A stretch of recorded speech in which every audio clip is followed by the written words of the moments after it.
जब रास्ता मुश्किल हो जाता है तब राम नाम सबसे बड़ा सहारा होता है।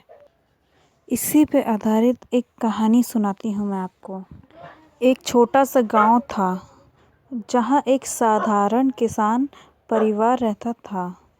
उनका बेटा आदित्य बचपन से ही भगवान कृष्ण का अनन्य भक्त था। लेकिन जैसे जैसे वो बड़ा हुआ, जिंदगी की मुश्किलें भी बढ़ती गईं। पिता बीमार पड़ गए। लेकिन जैसे जैसे वो बड़ा हुआ, जिंदगी की मुश्किलें भी बढ़ती गईं। पिता बीमार पड़ गए, खेती बर्बाद हो गई, घर में खाने तक की कमी थी। आदित्य सोचता है, मैं रोज भगवान को पूजा करता हूँ, फिर भी इतना दर्द क्यों? एक रात नदी किनारे बैठकर रोता है। कहता है, हे कृष्ण, क्या आप मेरी पुकार सुन रहे हैं? अगर सच में हो, मुझे रास्ता दिखाओ। अगले दिन एक वृद्ध संत गांव में आते हैं। सब हंसते हैं, कोई आदर नहीं देता, पर आदित्य उनके लिए जल लाता है। संत कहते हैं, बेटा, भगवान देर करते हैं पर अंधेर नहीं।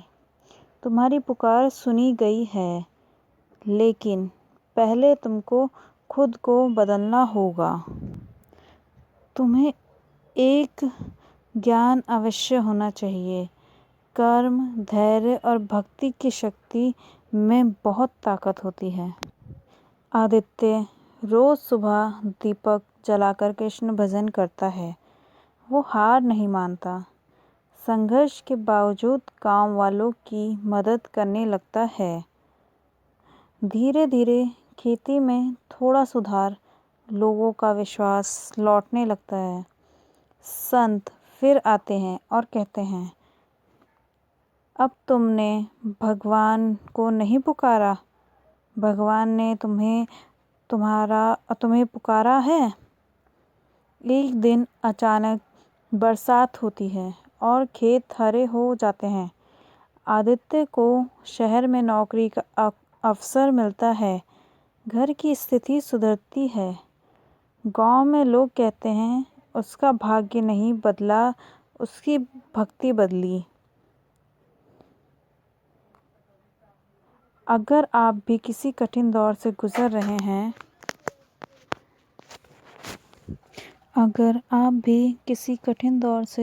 रहे हैं, तो हार मत मानिए। जब सब रास्ते बंद हो जाते हैं, वही समय होता है भगवान को पुकारने का। और याद रखना, वो तुरंत नहीं आते, लेकिन जब आते हैं सब बदल जाता है। अगर आप भी इस कथा से जुड़े तो कमेंट में राधे राधे लिखकर अपने मन की बात भगवान तक पहुंचाएं। इस वीडियो को उन लोगों तक ज़रूर पहुंचाएं जो आज किसी कठिनाई में हो सकते हैं, या ये कथा उनके जीवन की दिशा बदल दे।